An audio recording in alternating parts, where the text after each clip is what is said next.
श्री पुराण पुरुषोत्तमाय नमः। श्री गणेशाय नमः। उमा महेश्वराय नमः। मातु पिता चरण कमलभ्यो नमः। श्री शिव महापुराण विद्येश्वर संहिता। आज मैं बता रही हूँ प्रयाग में सूत जी से मुनियों का तुरंत पापनाश करने वाले साधन के विषय में प्रश्न।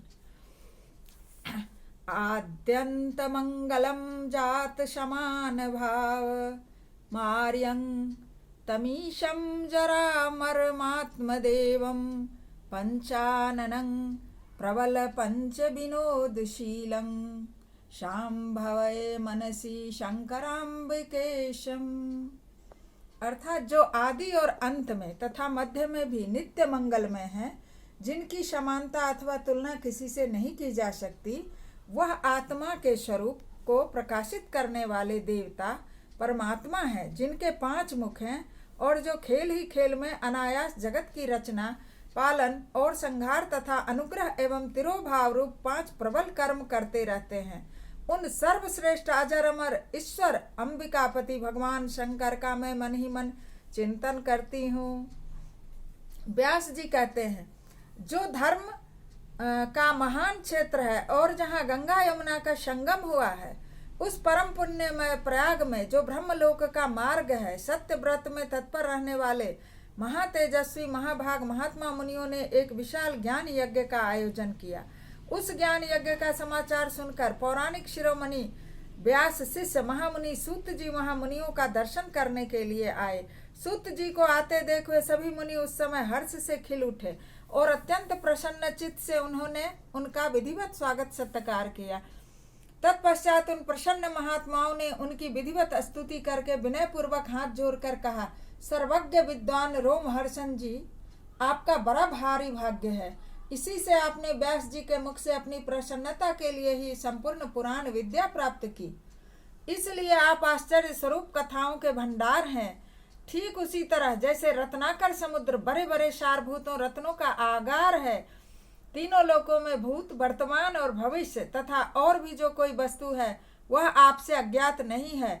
आप हमारे सौभाग्य से इस यज्ञ का दर्शन करने के लिए यहाँ पधार गए हैं और इसी व्यास से हमारा कुछ कल्याण करने वाले हैं, क्योंकि आपका आगमन निरर्थक नहीं हो सकता। हमने पहले भी आपसे शुभाशुभ तत्व का पूरा वर्णन सुना है, किंतु उससे तृप्ति नहीं हुई। हमें उसे सुनने की बारंबार इच्छा होती है। उत्तम बुद्धि वाले सूत जी, इस समय हमें एक बात सुननी है। यदि आपका अनुग्रह हो तो गोपनीय होने पर भी आप उस विषय का वर्णन करें। घोर कलयुग आने पर मनुष्य पुण्य कर्म से दूर रहेंगे, दुराचार में फंस जाएंगे और सबके सब सत्य भाषण से मुंह फेर लेंगे, दूसरों की निंदा में तत्पर रहेंगे, पराये धन को हड़प लेने की इच्छा करेंगे, उनका मन पराई स्त्रियों में आसक्त होगा तथा वे दूसरे प्राणियों की हिंसा किया करेंगे, अपने शरीर को ही आत्मा समझेंगे, मूढ़ नास्तिक और पशु बुद्धि रखने वाले होंगे, माता पिता से द्वेष रखेंगे, ब्राह्मण लोभ रूपी ग्राह्य के ग्रास बन जाएंगे, वेद बेचकर जीविका चलाएंगे, धन का उपार्जन करने के लिए विद्या का अभ्यास करेंगे और मद से मोहित रहेंगे, अपनी जाति के कर्म को छोड़ देंगे, प्रायः दूसरों को ठगेंगे, तीनों काल की संध्या उपासना से ब्राह्मण दूर रहेंगे और ब्रह्म ज्ञान से शून्य होंगे।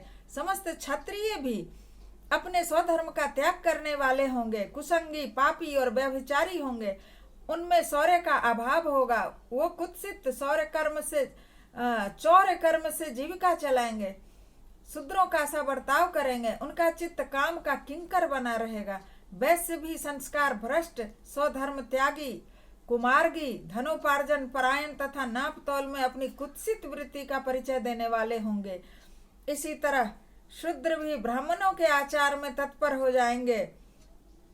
वो अपना कर्म धर्म छोड़कर और उज्जवल वेशभूषा विभूषित होकर के व्यर्थ घूमेंगे। वे स्वभाव से ही अपने धर्म का त्याग करने वाले बन जाएंगे। उनके विचार धर्म के प्रतिकूल होंगे। वे कुटिल और द्विज निंदक होंगे। यदि धनी हुए तो कुकर्म में लग जाएंगे, विद्वान हुए तो वाद विवाद करने वाले होंगे, अपने को कुलीन मानकर चारों वर्णों के साथ वैवाहिक संबंध स्थापित करेंगे, समस्त वर्णों को अपने संपर्क से भ्रष्ट करेंगे। वे लोग अपनी अधिकार सीमा से बाहर जाकर द्विजोचित सत्कर्मों का अनुष्ठान करने वाले होंगे। कलयुग की स्त्रियां प्रायः सदाचार से भ्रष्ट और पति का अपमान करने वाली होगी, सास ससुर से द्रोह करेंगी, किसी से भय नहीं मानेंगी, मलिन भोजन करेंगी, कुत्सित हाव भाव में तत्पर रहेंगी, उनका शील स्वभाव बहुत बुरा होगा, वो अपनी पति की सेवा से हमेशा विमुख रहेंगी। सूत जी, इस तरह जिनकी बुद्धि नष्ट हो गई है, जिन्होंने अपने धर्म का त्याग कर दिया है, ऐसे लोगों को इहलोक और परलोक में उत्तम गति कैसे प्राप्त होगी? इस चिंता से हमारा मन सदा व्याकुल रहता है। परोपकार के समान दूसरा कोई धर्म नहीं है। अतः जिस छोटे से उपाय से इन सब के पापों का तत्काल नाश हो जाए, उसे इस समय कृपा पूर्वक बताइए, क्योंकि आप समस्त सिद्धांतों के ज्ञाता हैं। व्यास जी कहते हैं, उन भावितात्मा मुनियों की यह बात सुनकर सूत जी मन ही मन भगवान शंकर का स्मरण करके उनसे इस प्रकार बोले। अध्याय 1 समाप्त हुआ। बोलिए शंकर भगवान की जय।